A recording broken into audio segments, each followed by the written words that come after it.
Right. Okay. Well, thanks very much to Edinburgh Comrades for arranging this, and thanks to very much for everyone who's come.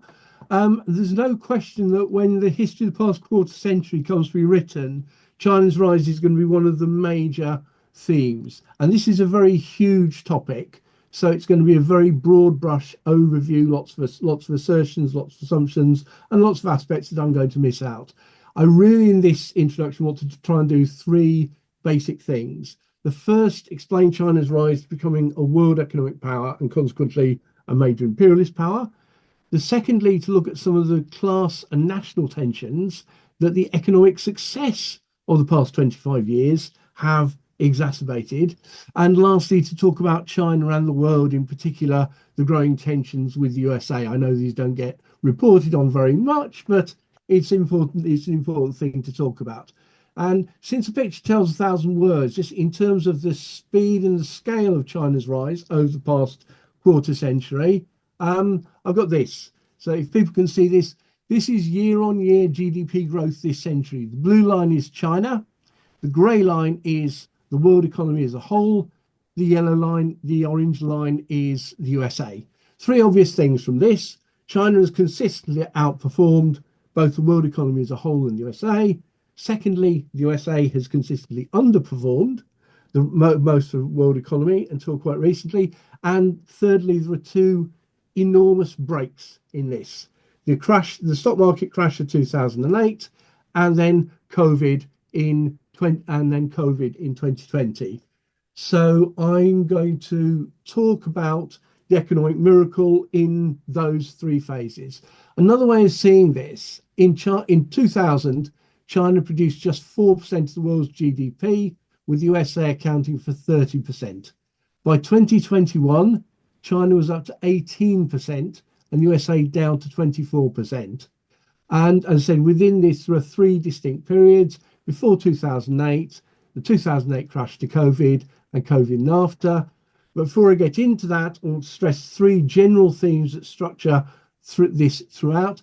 Firstly, the Chinese Communist Party's good fortune in opening to the world economy at the right time, actually back in the 1990s, a good fortune that lasted until 2008.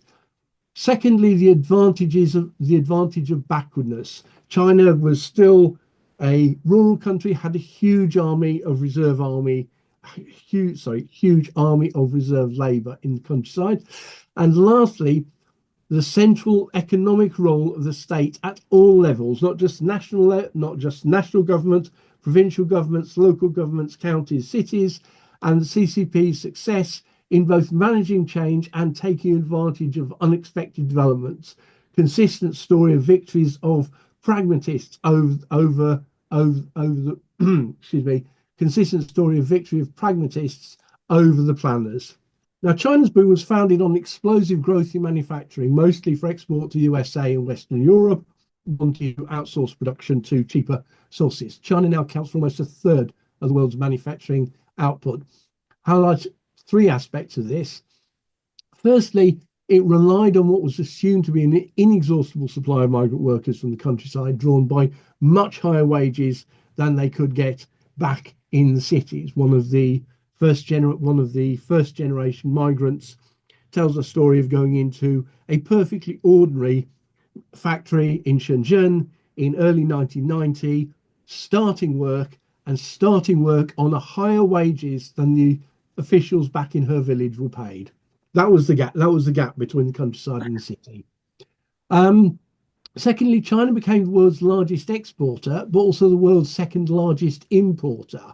That huge explosion in manufacturing required China drawing in energy, raw materials, and components, and creating a network of trading links across the world. China ran a trade deficit with the rest of the world, apart from the USA and the EU, until 2013. And the last point to make about this period is that it was unsustainable. That sheer rate of growth of exports was simply too fast for the sluggish Western economies to absorb. Even before 2008, the model was in trouble. This next slide gives you a sense of the extent to which the major player in trade across the world. I should say, I couldn't find proper graphics of this. I should say, if you include the EU as a third party, this looks quite different. Europe and half of Africa are dominated by the EU rather than China, but it doesn't in any way change. It doesn't in any way change. If anything, that highlights the extent to which the USA has fallen back as the dominant power, in world capitalism. Now, in the 2008 crash hit China's exporting manufacturing capacity incredibly hard. On one account, some 25 million workers lost their jobs. The immediate response of the CCP was a massive government economic stimulus, spending on construction of roads, airports, railways, etc., and then later a major housing boom. And these were the years in which China became a majority urban country. Your mum's not back, Lou. So we're back to the economic crash of 2008, and the response of the CCP being a massive government economic stimulus, spending on infrastructure construction, and then later a housing boom. Now, this was a short-term stopgap.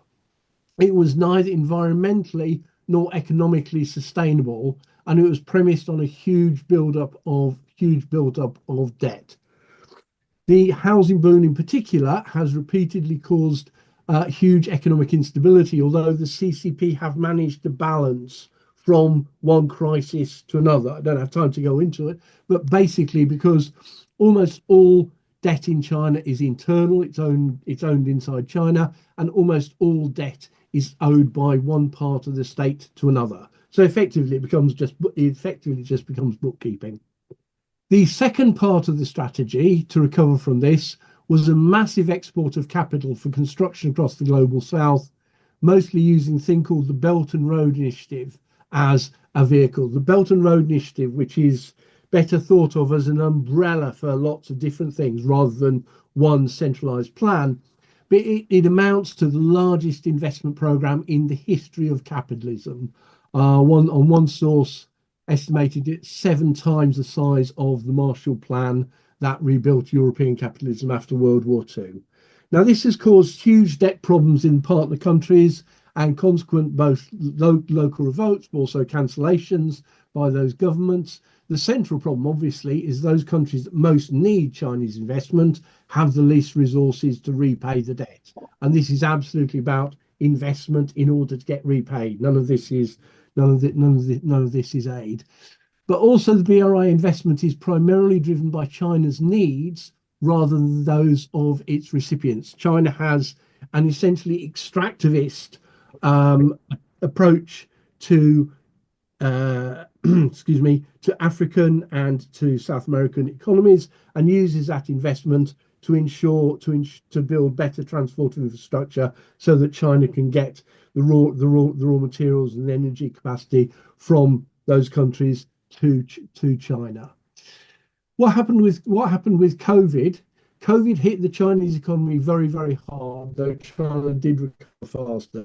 But the growth figures are now half what they used to be. There's a major series of meetings taking place in Beijing this week, at which they just unveiled the growth figures for the next few years. They're aiming for 5%, and they may not meet that.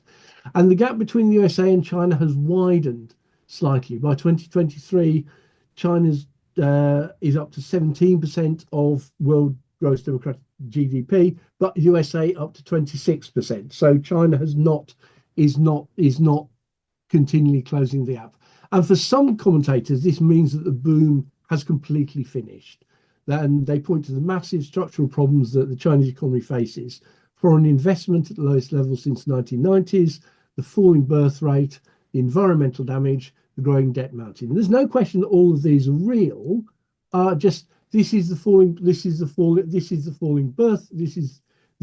birth rate. This is how precipitately the birth rate has fallen. The birth rate today, and this is in absolute numbers, the birth rate today is lower than it was during the famine of the Great Leap Forward, and that's from a much larger population. And obviously, what this means going forward is a much smaller working class. Now, all of these are very real problems. They probably mean that China is not going to get back to double-digit growth anytime soon. But it's important to stress that an awful lot of these problems are products of economic success. And also, the CCP has repeatedly shown itself to be capable of adapting to changed economic conditions. CCP is crucial here. It gives the ruling class a coherence that many other ruling classes lack. Now, I'm going to go on to talk about resistance from below quite briefly, because the past quarter century has seen huge rises in living standards for almost everywhere in China, but also huge rise in inequality. And the era of greatest prosperity has also been an era of huge, though disconnected, protests. Disconnected because they principally target local authorities, enterprise bosses, rather than the CCP nationally. And they do so for the very simple reason because of the way in which economic power has been devolved from the central state down to local power. If you want a wage rise, you go on strike, and your boss and the bosses of the factory decide whether you get the wage rise or not. If the officials in the village try to take your land and you organize a riot against them, you can stop them. They have the power to stop that.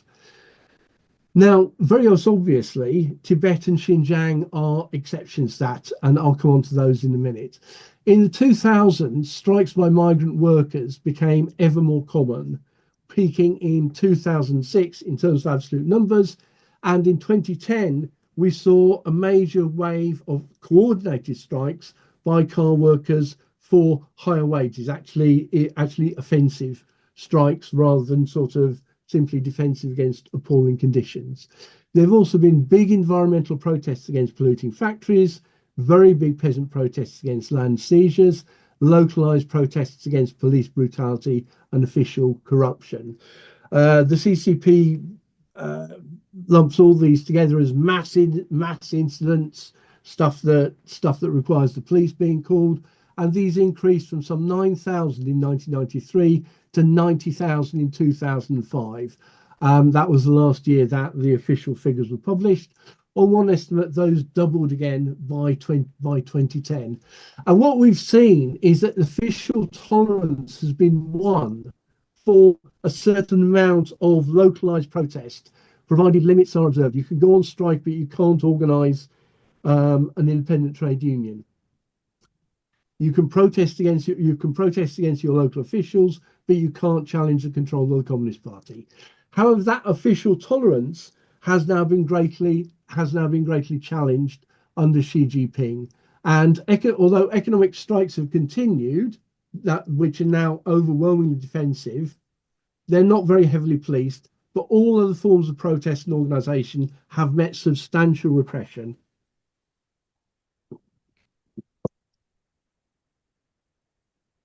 And the extent of the repression was shown most graphically a couple of years ago in the Hong Kong protests. Although it was carried out by the Hong Kong police, the way in which it was done was essentially dictated from Beijing. With over 10,000 people arrested, court cases now rolling over, many of the more high profile, supporters of the movement banned from elections.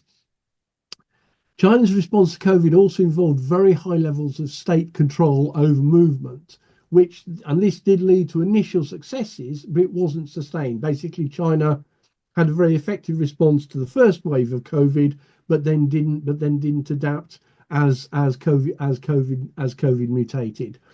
And the fact that this was just done by arbitrary lockdowns led to huge protests in 2022 against arbitrary lockdowns.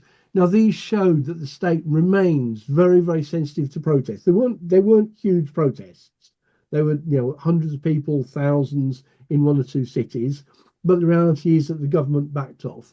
And it has been quiet since. We shouldn't assume that quiet means a lack of discontent. I'm going to talk now briefly about resistance and repression in Tibet and in Xinjiang, and briefly because basically these both quite depressing. The Tibetan economy has grown substantially over the past 25 years, but in a way that excludes most Tibetans from the benefits of growth. In 2008, there was a massive revolt across all majority Tibetan areas, which spread far beyond Tibet province, followed by student protests against the marginalization of the Tibetan language, which then overlapped with one of the most disturbing and striking wave of protests in recent years, which is a wave of self-immolations, people setting themselves on fire in protest against Chinese control of Tibet. Is something that goes back quite a long way in Tibet, in Buddhist culture, but has also spread. It was also not unknown in other religions. That wave of protest peaked in 2015, and the last one was in 2022. Essentially, the Chinese state, by retaliating against anyone who was in any way involved with the people who were setting themselves on fire, eventually managed to stop people doing it. And China has been in recent years imposing forced resettlement on hundreds of thousands of nomads. And this, together with the expansion of mining and of mass tourism, combined to put the future of the Tibetan language and culture under very serious threat. Xinjiang's recent history has been even more turbulent. Again, there's been massive economic growth, but again, the majority Uyghur population shut out. It's important to stress that Xinjiang is much more important to the Chinese economy than Tibet is. Major source of energy, major source of raw materials, and of course a key staging point for exports into Russia and on into the repression of Uyghurs saw mass protests in the capital city Urumqi in 2009, which led to several hundred deaths. This was then followed by instances of terrorist attacks, which were met in turn by a blanket Islamophobic repression from the CCP, which was actually dubbed the People's War on Terror. People were arrested for having beards, for wearing veils, for fasting during Ramadan, for not drinking, and so on and so forth. And you got mass internment campaigns, which the Chinese state has dubbed education campaigns, which have so far imprisoned something like 1 in 10 of the adult population. And in those camps, forced labor, torture, and forced assimilation have all been all too common. And this has spread from Xinjiang to all Muslims across China. A Financial Times report of 2023 showed over 1,700 mosques which have been altered, stripped, or destroyed. So in both Tibet and Xinjiang, the process of repression of local culture has unfortunately been a very successful one, and that does have ramifications for China and the world, which I'm going to come on to now. But how am I doing for time, Pete?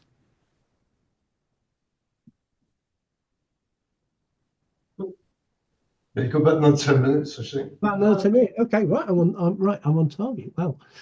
Okay. So I'm going to talk here about China and the world. So recapping a couple of things about the economy. China has gone from being peripheral to the world economy in 1980 to being actually the main driver of economic growth across the world since 2008. Second largest economy in the world, largest exporter, second largest importer, second largest exporter of capital, mostly via the Belt and Road Initiative. And China's rise necessarily threatens Americans' political and economic hegemony. Not because China wants to replace the USA as the world superpower. China's rule has been very ready to engage with American-dominated bodies like the IMF, the World Bank, and so on and so forth. But what they rather envisage is a multipolar world in which there are multipolar worlds. So the USA, Russia, China, in Japan, India, and the EU together decide what goes on. Now, it's important to stress there's absolutely nothing anti-imperialist about this. This is about redistributing inequality rather than challenging it. It's about challenging the structure of imperialist control over the world economy, not about challenging the hold of imperialist control of the world economy. The USA has had contradictory reactions to this for understandable reasons. It needs China economically, but it's wary of China's economic and political power across the rest of the world. And the two economies have become very, very closely enmeshed. For the USA, China is the largest source of imports, and it's the third biggest export destination. This an American Chinese comrade described this in an article in Inspector as a situation of antagonistic cooperation. They can't live with each other. They can't live without each other. And China's rise has coincided with and partially accelerated the relative decline of the USA's hegemony, but it's not the cause of this. These are two separate processes which are overlapping and interacting with each other. Now, Obama came closer to coherent policies than any previous president, with, on the one hand, a military pivot to Asia, and on the other hand, an economic thing called the Trans-Pacific Partnership. This was basically a free trade area which would encompass every country on either side of the Pacific except for China. Both of these involved the USA recognizing the need for partners in Asia, admitting that US power was reduced. The military pivot didn't happen because of Iraq. The Trans-Pacific Partnership, precisely because it relied on a partnership thing rather than simply the USA imposing stuff, moved very slowly, and then Trump came into office the first time round. Trump scrapped both, started mutually damaging tariff wars, which he then had to pull back from to an extent. Biden continued the tariff wars, wanted to go back into the Obama policy, but found it much more difficult. One indication of these difficulties, the Trans-Pacific Partnership has now been revived. 11 other countries decided that this sounded like a good idea, and if the USA didn't want to be part of it, they would go ahead of it without the USA. It's now something. So there's now a free trade area across both sides of the Pacific that excludes China and excludes the USA. But China's asked to join, and Britain is an associate member. But the strategic military ambition is probably best shown by the AUKUS program, which stands for Australia, the UK, and the USA, which is a program for building a new generation of nuclear submarines. Very long term. Submarine construction will start in 2030 and they will be deployed in 2040. That's the plans, and obviously military plans tend to expend. But this also highlights that China is now seen as a primary rival by other Western powers, although there are huge splits in this. There are huge splits among Western powers in this, especially on the part of Germany, which has consistently profited from China's rise. Now, a lot of people talk about this as a new Cold War, but I don't think that's the best way to describe it. There is no ideological antagonism. The rivalry is driven by economic, not military competition. There are some aspects of classic imperialism of the World War I area, but crucially, the world is no longer divided into imperial blocks, which the big powers control. So the world is much more unpredictable than the world it was then. Oops, sorry, I'm going too fast. Yeah, okay, here we go. The military tensions across these states were driven both by the USA defending its hegemony, but also China being more assertive, both economically and militarily. So China now has a naval base in Djibouti, in Eastern Africa. The Navy is expanding into the Indian Ocean. China now owns a port in Sri Lanka, which Sri Lanka had to give them when they defaulted on a Belt and Road Initiative loan. And China has been increasingly active in the South China Sea, as well as stepping up military flights around Taiwan. The South China Sea has become a major flashpoint because around 40% of world trade passes through there. Practically everything from South Korea, everything from Japan to and from Japan, everything to and from China. Adding to this, the repression in Hong Kong in recent years has increased widespread distrust of China's plans in the region and had strengthened the American hand in making alliances in Southeast Asia. That is, it has strengthened Biden's hand. Whether that will continue under Trump remains to be seen. And the map that I'm just going to show it illustrates why other governments in Southeast Asia are unhappy with China's claims and ambitions. I hope people can see this properly. The pink dotted line shows what China claims as China's territorial waters. In other words, China's territorial waters, according to China, start 12 miles off the coast of Vietnam, 12 miles off the coast of Malaysia, 12 miles off the coast of the Philippines. This is obviously contested by every other government in the region. I should say every other government in the region except Taiwan. Taiwan also makes the same claim. But that illustrates one of the reasons why the tensions across East Asia have been increasing, and this has led to a huge arms race in East Asia, which has three distinct causes. One is American military. One is the biggest, obviously, is American military spending. There has been a pivot of American military spending to East Asia and the Pacific, although the aim of having 60% of American military resources in that region has not yet been achieved. There's been a huge increase in Chinese arms spending. It increased tenfold from 2000 to 2020, although given the dynamism of the Chinese economy, this has remained constant as a proportion of GDP. But there's also been similarly large increases in spending by so many of the other powers in the region. And to quote one of the better books on the area, an often neglected element is how the US allies have been playing their own strategic games, simultaneously testing America's commitment to regional or bilateral security, but also China's ability to exercise self-restraint.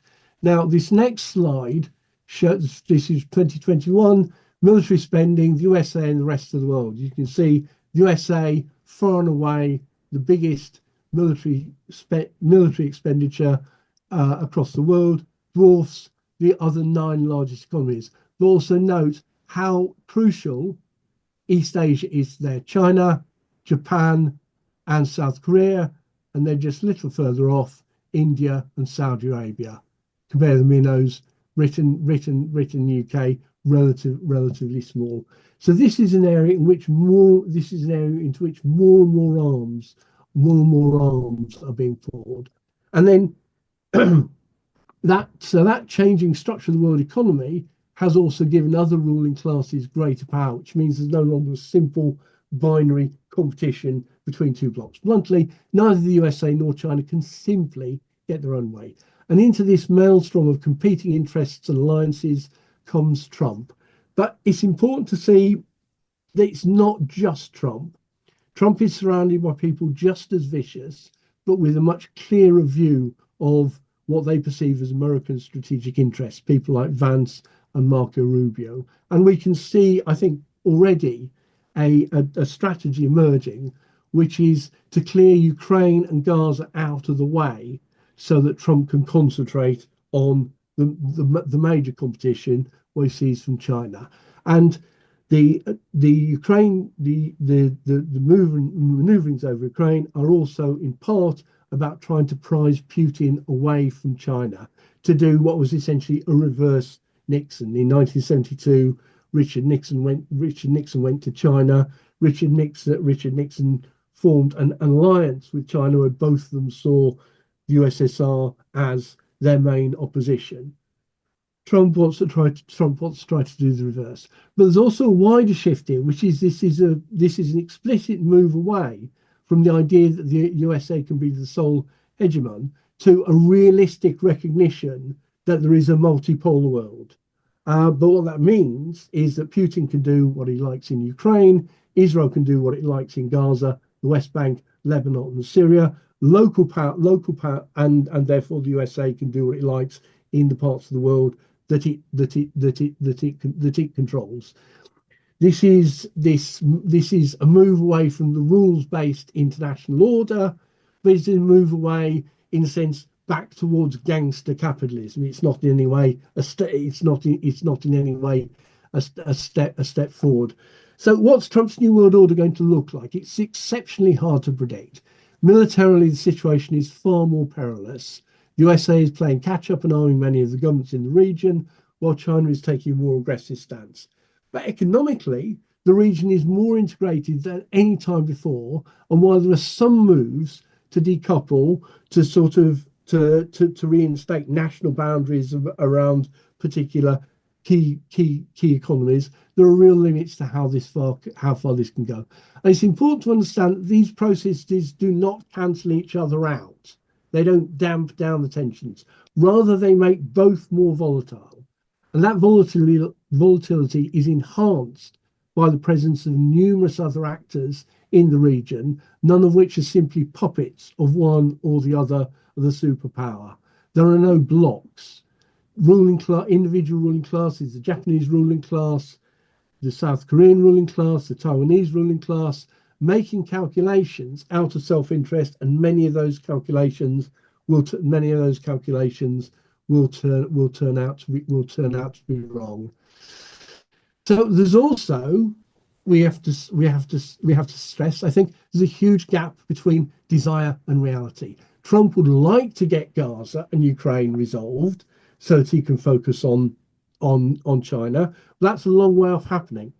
Obama wanted to get the USA out of Iraq so that he could focus on China, and it didn't